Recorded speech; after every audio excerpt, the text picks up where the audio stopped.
ಸ್ನೇಹಿತರೆ ಎಲ್ಲರಿಗೂ ನಮಸ್ಕಾರ.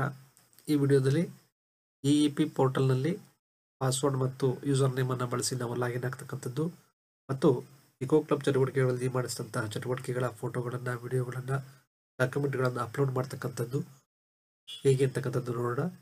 ಇದಕ್ಕಿಂತ ಮೊದಲು ನಾವು ಹಿಂದಿನ ವಿಡಿಯೋದಲ್ಲಿ ಯಾವ ರೀತಿಯಾಗಿ ನಾವು ಇಇಪಿ ಪೋರ್ಟಲ್ಗೆ ರಿಜಿಸ್ಟ್ರೇಷನ್ ಆಗ್ತಕ್ಕಂಥದ್ದು ಅಂತಕ್ಕಂಥದ್ದು ನೋಡಿದ್ವಿ. ಅಲ್ಲಿ ಬಳಸಿದಂತಹ ಇಮೇಲ್ಗೆ ಪಾಸ್ವರ್ಡ್ ಮತ್ತು ಯೂಸರ್ ನೇಮ್ ಬಂದಿರುತ್ತೆ. ಅದನ್ನು ಬಳಸಿ ನಾವು ಲಾಗಿನ್ ಆಗಬೇಕಾಗಿರುತ್ತೆ. ಹಾಗಾಗಿ ಮೊದಲು ನಾವು ನಮ್ಮ ಇಮೇಲನ್ನು ಚೆಕ್ ಮಾಡ್ಕೋಬೇಕಾಗತ್ತೆ. ಯಾವ ಇಮೇಲನ್ನು ನಾವು ರಿಜಿಸ್ಟ್ರೇಷನ್ ಮಾಡ್ತಕ್ಕಂಥ ಸಂದರ್ಭದಲ್ಲಿ ಕೊಟ್ಟಿದ್ವಿ ಅದರ ಒಂದು ಇಮೇಲನ್ನು ಚೆಕ್ ಮಾಡ್ಕೋಬೇಕು.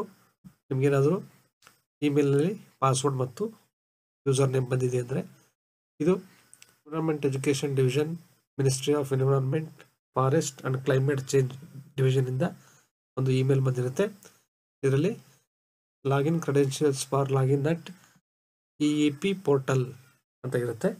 ಅದರಲ್ಲಿ ನಿಮಗೆ ಯೂಸರ್ ನೇಮ್ ಮತ್ತು ಪಾಸ್ವರ್ಡ್ಗಳನ್ನು ಕಳಿಸಲಾಗಿರುತ್ತೆ. ಅದು ಟೆಂಪರರಿ ಪಾಸ್ವರ್ಡ್ ಆಗಿರುತ್ತೆ. ನಾವು ಲಾಗಿನ್ ಆಗ್ತಕ್ಕಂಥ ಸಂದರ್ಭದಲ್ಲಿ ಆ ಪಾಸ್ವರ್ಡನ್ನು ನಾವು ಚೇಂಜ್ ಮಾಡಬೇಕಾಗಿರುತ್ತೆ. ಸಾಮಾನ್ಯವಾಗಿ ಯೂಸರ್ ನೇಮ್ ನಾವು ಕಳಿಸಿದಂತಹ ಮೇಲ್ ಐ ಡಿ ಆಗಿರುತ್ತೆ. ನಾವೀಗ ಲಾಗಿನ್ ಆಗ್ತಕ್ಕಂಥದ್ದನ್ನು ನೋಡೋಣ.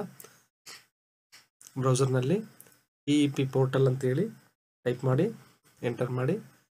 ನಮಗೆ ಎರಡು ಆಯ್ಕೆ ಬರುತ್ತೆ. ಅದರಲ್ಲಿ ಎರಡನೇದು ಎನ್ವಿರಾನ್ಮೆಂಟ್ ಎಜುಕೇಷನ್ ಪ್ರೋಗ್ರಾಮ್ ಅಂತ ಏನು ಕಾಣ್ತಾ ಇದೆ ಇದನ್ನು ಸೆಲೆಕ್ಟ್ ಮಾಡ್ಕೋಬೇಕು. ಈಗ ನಾವು ಇಇಪಿ ವೆಬ್ಸೈಟಲ್ಲಿ ಇದ್ದೀವಿ. Ministry of environment, forest and climate change, government of India environment education ಪ್ರೋಗ್ರಾಮ್ನ ವೆಬ್ಸೈಟ್ನಲ್ಲಿದ್ದೀವಿ. ಇದರಲ್ಲಿ ನಾವು ಮೇಲ್ಭಾಗದಲ್ಲಿರ್ತಕ್ಕಂಥ ಆಯ್ಕೆಗಳಲ್ಲಿ ಕೊನೆಯಲ್ಲಿ ನಮಗೆ ಲಾಗಿನ್ ಅಂತಕ್ಕಂಥ ಆಯ್ಕೆ ಕಾಣಿಸ್ತಾ ಇದೆ. ಈ ಲಾಗಿನ್ ಆಯ್ಕೆ ಮೇಲೆ ನಾವು ಕ್ಲಿಕ್ ಮಾಡಬೇಕಾಗುತ್ತೆ. ಕ್ಲಿಕ್ ಮಾಡಿದ ನಂತರ ನಮಗೆ ಈ ರೀತಿಯಾದಂಥ ಒಂದು ಪಾಪಪ್ ವಿಂಡೋ ಓಪನ್ ಆಗುತ್ತೆ. ಇದರಲ್ಲಿ ಲಾಗಿನ್ ಮತ್ತು ರಿಜಿಸ್ಟ್ರೇಷನ್ ಅಂತ ಇದೆ. ನಾವು ರಿಜಿಸ್ಟ್ರೇಷನನ್ನು ಹಿಂದೆ ನೋಡಿದ್ವಿ. ನಾವು ಇಕೋ ಕ್ಲಬ್ ಸ್ಕೂಲನ್ನು ರಿಜಿಸ್ಟ್ರೇಷನ್ ಮಾಡ್ತಕ್ಕಂಥ ಸಂದರ್ಭದಲ್ಲಿ ಈಗ ಆಲ್ರೆಡಿ ನಮಗೆ ರಿಜಿಸ್ಟ್ರೇಷನ್ ಆಗಿದೆ. ನಮಗೆ ಡಿಪಾರ್ಟ್ಮೆಂಟಿಂದ ಪಾಸ್ವರ್ಡ್ ಮತ್ತು ಯೂಸರ್ ನೇಮ್ ಬಂದಿರೋದ್ರಿಂದಾಗಿ ನಾವು ಲಾಗಿನ್ ಅಂತಕ್ಕಂಥ ಆಯ್ಕೆಯಿಂದ ಕ್ಲಿಕ್ ಮಾಡಬೇಕು. ಯೂಸರ್ ನೇಮನ್ನು ಎಂಟರ್ ಮಾಡಬೇಕು. ಸಾಮಾನ್ಯವಾಗಿ ಯಾವ ಇಮೇಲ್ ಐ ಡಿ ಕೊಟ್ಟಿರ್ತೀವಿ ಅದಾಗಿರುತ್ತೆ. ಪಾಸ್ವರ್ಡ್ ಆ್ಯಂಡ್ ಟೆಂಪರರಿ ಪಾಸ್ವರ್ಡ್ ಬಂದಿರುತ್ತೆ, ಅದನ್ನು ಇಲ್ಲಿ ಎಂಟರ್ ಮಾಡಬೇಕು. ಯೂಸರ್ ನೇಮ್, ಪಾಸ್ವರ್ಡ್ ಅಂದರೆ ಟೆಂಪರರಿ ಪಾಸ್ವರ್ಡ್ ಮತ್ತು ಕಾಡ್ತಕ್ಕಂಥ ಕ್ಯಾಪ್ಚವನ್ನು ಎಂಟರ್ ಮಾಡಿದ ನಂತರ ಲಾಗಿನ್ ಅಂತಕ್ಕಂಥ ಆಯ್ಕೆ ಮೇಲೆ ಕ್ಲಿಕ್ ಮಾಡಬೇಕು. ಲಾಗಿನ್ ಆಯ್ಕೆ ಮೇಲೆ ಕ್ಲಿಕ್ ಮಾಡಿದ ನಂತರ ನಮಗೆ ಪಾಸ್ವರ್ಡನ್ನು ಚೇಂಜ್ ಮಾಡಲಿಕ್ಕೆ ಕೇಳುತ್ತೆ. ಪಾಸ್ವರ್ಡನ್ನು ಚೇಂಜ್ ಮಾಡೋಕ್ಕೆ ಕೇಳಿದ ನಂತರ ನಾವು ಪಾಸ್ವರ್ಡನ್ನು ಚೇಂಜ್ ಮಾಡಬೇಕಾಗುತ್ತೆ. ಈ ರೀತಿಯಾದಂತಹ ಪೇಜ್ ಓಪನ್ ಆಗುತ್ತೆ. ಇದರಲ್ಲಿ ನಮಗೆ 3 ಆಯ್ಕೆಗಳಿದೆ. Sustainable lifestyle workshops, projects, exhibitions, campaigns, competitions ಅಂತ. ಇದು ಯಾವ್ದಾದ್ರು ಈ ಥರ ಪ್ರೋಗ್ರಾಮ್ ನಡೀತಾ ಇದೆ ಅದರಲ್ಲಿ ನಾವು ಭಾಗವಹಿಸಿದ್ರೆ ಅದನ್ನು ತೋರಿಸುತ್ತೆ. Nature camp, summer vacation camps ಯಾವ್ದಾದ್ರು ಇದ್ದರೆ ಅದನ್ನು ತೋರಿಸುತ್ತೆ. ಅದರ್ಸ್ ಇದ್ದರೆ ಅದನ್ನು ತೋರಿಸುತ್ತೆ. ಅದಕ್ಕಿಂತ ಮೊದಲು ನಮಗೆ ಇಲ್ಲೆಲ್ಲ ಕಡೆ 0 ತೋರಿಸ್ತಾ ಇದೆ. ಯಾಕೆಂದರೆ ನಾವು ಯಾವುದೇ ಇದಕ್ಕೆ ಸಂಬಂಧಪಟ್ಟಂಥ 3 ಆ್ಯಕ್ಟಿವಿಟಿಗಳಲ್ಲಿ ಯಾವುದನ್ನು ಕೂಡ ನಾವು ಮಾಡಿಲ್ಲ. ಹಾಗಾಗಿ ನಾವು ಮಾಡಿದ ನಂತರ ಏನು ಮಾಡಬೇಕಾಗುತ್ತೆ, ಕೆಳಭಾಗದಲ್ಲಿ ಕಾಣ್ತಕ್ಕಂಥ submit activity report, view activity ಅಂತಕ್ಕಂಥದ್ದಿದೆ. ಇದರಲ್ಲಿ ನಾವು ಸಬ್ಮಿಟ್ ಆ್ಯಕ್ಟಿವಿಟಿ ರಿಪೋರ್ಟನ್ನು ಕ್ಲಿಕ್ ಮಾಡಬೇಕಾಗುತ್ತೆ. ಕ್ಲಿಕ್ ಮಾಡಿದ ನಂತರ ನಮಗೆ ಆ್ಯಕ್ಟಿವಿಟಿನ ಸಬ್ಮಿಟ್ ಮಾಡಲಿಕ್ಕೆ ಇರ್ತಕ್ಕಂಥ ಫಾರ್ಮ್ ಓಪನ್ ಆಗುತ್ತೆ.